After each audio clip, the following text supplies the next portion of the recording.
সকলকে স্বাগতম জানাচ্ছি কুকিং ব্লগের আরেকটি রেসিপিতে। টমেটোর সস অথবা কেচাপ তৈরির রেসিপিটি সম্পূর্ণ দেখার অনুরোধ রইল।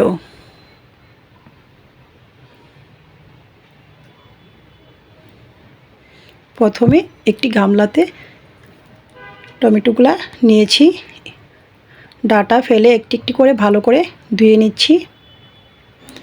তারপর একটি জাকিতে ধুয়ে নিয়েছি। এ পর্যায়ে টমেটোটা সাইজ করে কেটে নেওয়া হচ্ছে, মুখের অংশটা ফেলে।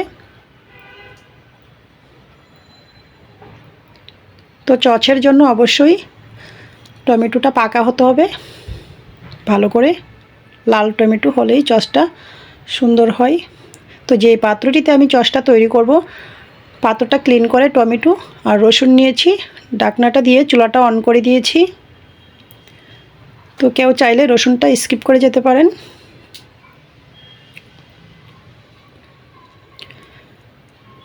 তো এইভাবে ঢাকনাটা নামিয়ে আমি বারবার নাড়াচাড়া করে নেব।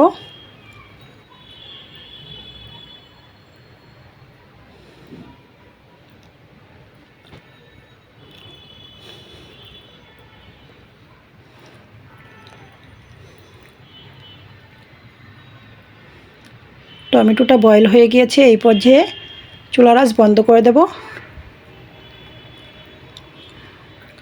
তো টমেটোটাকে ভালো করে ঠান্ডা করে মিক্সার জারে ব্লেন্ড করে নেব। ঠান্ডা হওয়ার পর একটি মিক্সার জারে নিয়েছি, ব্লেন্ড করে নিয়েছি। এরপর যে পাত্রটিতে আমি সসটা তৈরি করব, পাত্রটা ক্লিন করে একটি ছাঁকনির সাহায্যে টমেটোর কেচাপটা ছেঁকে নিচ্ছি।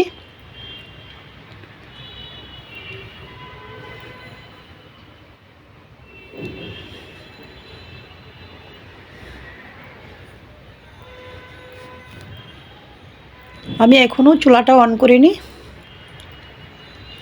তো দেখতেই পাচ্ছেন ছাঁকনিতে টমেটোর বিচি আর ছাবাটা রয়ে গিয়েছে, ফেলে দিয়েছি।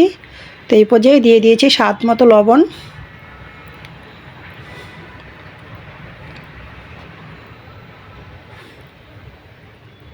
চিনি মেজারমেন্ট কাপে 125 ml থেকে খানিকটা কম দিয়েছি।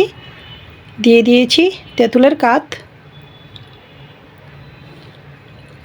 Red chilli powder. তো চুলাটা অন করে দিয়েছি। এ পর্যায়ে অনবরত নাড়াচাড়া করে নিতে হবে সসটা।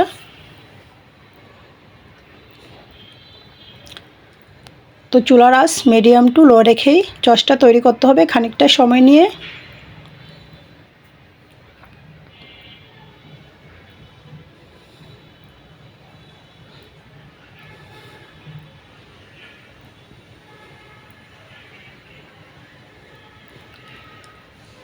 তো প্রায় আমি 15 মিনিট পর সসটা জাল করার অ্যাড করে দিয়েছি।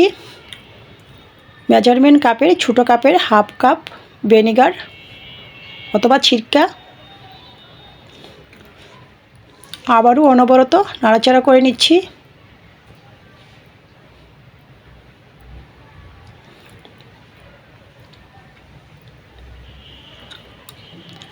তো এভাবে আমি প্রায় 20 থেকে 25 মিনিট জাল হওয়ার পর অ্যাড করে দিয়েছি ছোটো 4 চামচে 1 চামচ পরিমাণ কর্নফ্লাওয়ার, জল দিয়ে গুলে আবারও জাল করে নিচ্ছি প্রায় 15 মিনিটের মতো।